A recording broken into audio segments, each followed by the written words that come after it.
اس حدیث سے یہ بات معلوم ہوتی ہے کہ جس طرح مقیم کے لیے قربانی کرنا مشروع ہے اسی طرح مسافر کے لیے بھی قربانی کرنا مشروع ہے۔ السلام علیکم ورحمۃ اللہ وبرکاتہ۔ الحمد لله المنعم المحسن الديان ذي الفضل والجود والإحسان ذي الكرم والمغفرة والامتنان والصلاة والسلام على سيد الأنبياء خير الأنام وعلى آله وأصحابه وأزواجه العظام وأتباعه وأحبابه ورفقائه البررة الكرام، أما بعد، فأعوذ بالله من الشيطان الرجيم، بسم الله الرحمن الرحيم، فصل لربك وانحر۔ سامعین اکرام، کل میں آپ حضرات کے سامنے قربانی کی اہمیت کے تعلق سے بات پیش کی تھی۔ انشاءاللہ آج میں آپ حضرات کے سامنے بیان کروں گا کہ حاجی کے لیے اور مسافر کے لیے قربانی کرنا کیسا ہے۔ سامعین کرام، میں آپ کو بتاتا چلوں کہ حاجی کے لیے اور مسافر کے لیے قربانی کرنا سنت مطہرہ سے مشروع ہے، اور اس سلسلے میں کئی ایک دلائل موجود ہے۔ میں آپ حضرات کے سامنے چند دلائل کو پیش کروں گا۔ اللہ رب العالمین سے دعا ہے کہ اللہ رب العالمین ہمیں ان دلائل کو صحیح طور پر پیش کرنے کی توفیق عطا فرمائے، اللہم آمین۔ محترم سامعین، اس سلسلے میں سب سے پہلی دلیل صحیح مسلم کی روایت ہے، جس کو امام مسلم رحمۃ اللہ علیہ نے اپنے صحیح مسلم کے اندر حضرت ثوبان رضی اللہ تعالی عنہ سے روایت نقل کی ہے کہ انہوں نے بیان کیا، ذبح رسول اللہ صلی اللہ علیہ وسلم ضحیته ثم قال یا ثوبان اصلح لحم هذه فلم ازل اطعمه منها حتى قدم المدینہ، کہ رسول اللہ صلی اللہ علیہ وسلم نے اپنی قربانی کا جانور ذبح کیا، پھر فرمایا اے ثوبان اس کا گوشت بناؤ۔ میں آپ صلی اللہ علیہ وسلم کے مدینہ تشریف لانے تک اس گوشت سے آپ کو کھلاتا رہا۔ صحیح مسلم ہی کے ایک دوسری روایت کے اندر مذکور ہے کہ قال علی رسول اللہ صلی اللہ علیہ وسلم فی حجۃ الوداع اصلح هذا اللحم، کہ رسول اللہ صلی اللہ علیہ وسلم نے حجۃ الوداع کے موقع پر مجھے فرمایا کہ اس کا گوشت بناؤ۔ اس حدیث سے معلوم ہوتا ہے کہ نبی کریم صلی اللہ علیہ وسلم کی سنت سے مسافر کے لیے قربانی کرنا ثابت ہے،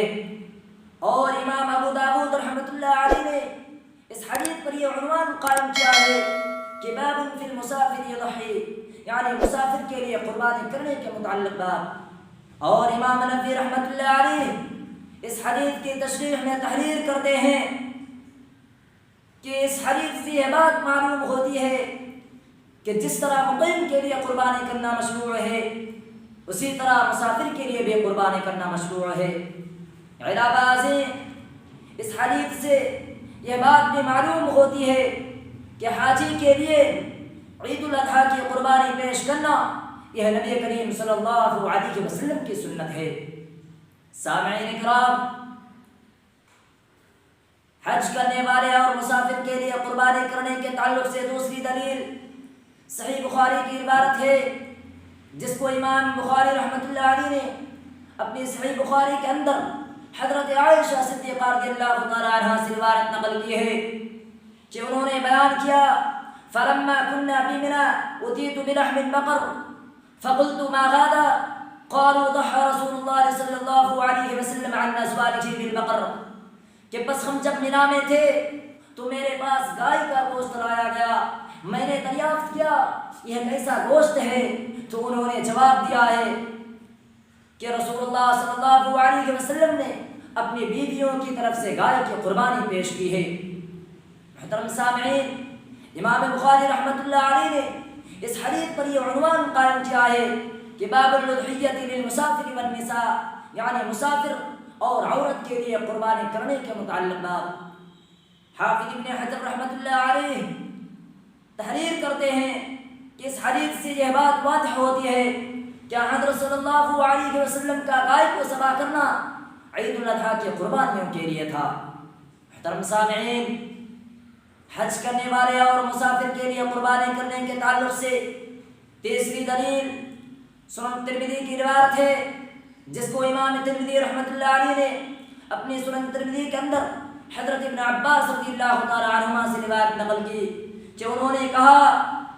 کہ كنا مع رسول اللہ صلی اللہ علیہ وسلم في سفر فحضر الاضحى فاشتركنا في البقرة 7 وفي البعير 10، کہ ہم سفر میں نبی کریم صلی اللہ علیہ وسلم کے ساتھ تھے تو عید الاضحیٰ آ گئی تو ہم 7 آدمی گائے کی قربانی میں شریک تھے اور 10 آدمی اونٹ کی قربانی میں شریک ہوئے۔ اس حدیث سے پتہ چلا کہ حضرات صحابہ رضی اللہ عنہم نبی کریم صلی اللہ علیہ وسلم کی معیت میں سفر میں قربانی پیش کی۔ محترم سامعین، ان تمام دلائل سے پتہ چلا کہ چاہے سفر میں ہو یا حضر میں ہو، قربانی کرنا یہ نبی کریم صلی اللہ علیہ وسلم کی سنت سے مشروع ہے۔ اسی لیے ہم تمام امت مسلمہ کو چاہیے کہ اگر ہم صاحب استطاعت ہیں، اگر ہم اس بات کی استطاعت رکھتے ہیں کہ ہم قربانی پیش کریں، تو نبی کریم صلی اللہ علیہ وسلم کے سنت پر عمل پیرا ہوں۔ اللہ رب العالمین سے دعا ہے کہ اللہ رب العالمین ہم تمام امت محمدیہ کو نبی کریم صلی اللہ علیہ وسلم کے سنت پر مداومت برتنے کی توفیق عطا فرمائے اور قربانی جیسی عظیم عبادت کے اندر ہمیں بڑھ چڑھ کر حصہ لینے کی توفیق عطا فرمائے۔ اللہم آمین، اللہم آمین، والسلام علیکم ورحمۃ اللہ وبرکاتہ۔